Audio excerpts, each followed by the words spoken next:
Dahil sa patuloy na pagdagsa ng mga biyahero papunta sa iba't ibang lugar para gunitain ang Semana Santa, puspusa na ang ginagawang paghahanda ng ilang terminal sa Baguio City.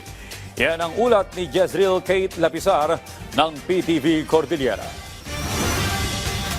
Dagsa ang mga biyahero sa mga terminal ng Baguio ngayong Miyerkules Santo, ngunit mas kaunti kumpara noong nakaraang taon.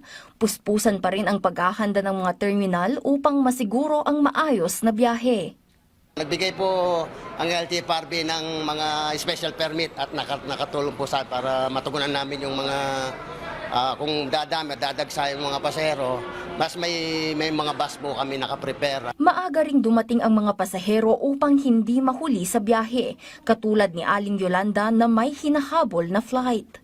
Napansin ko na in the past few days, konti na lang yung mga nagbibiyaheng mga taxi.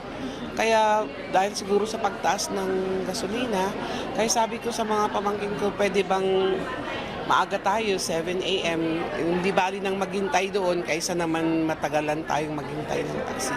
Naka-heightened alert ang mga ahensya sa Cordillera para sa inaasahang pagdagsa ng pasahero ngayong Semana Santa.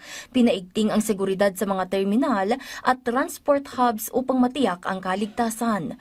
Nagsagawa ng joint operations ang PIDEA, DOTR at PNP para sa surprise drug testing sa mga terminal. Yung ganitong mahal na araw.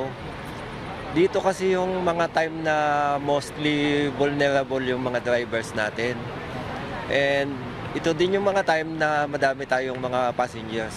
So, importante na every time na may mga ganitong okasyon, nakakapag-conduct kami ng offline harabas namin. Nagsagawa rin ng inspeksyon ang LTFRB at DOTR upang matiyak ang roadworthiness ng mga sasakyan.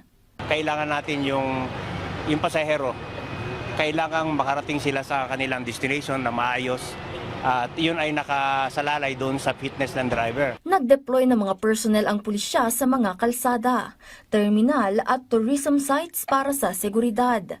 Pinapayuhan naman ang publiko na maglaan ng sapat na oras, sumunod sa alituntunin at manatiling mapagmatsyag.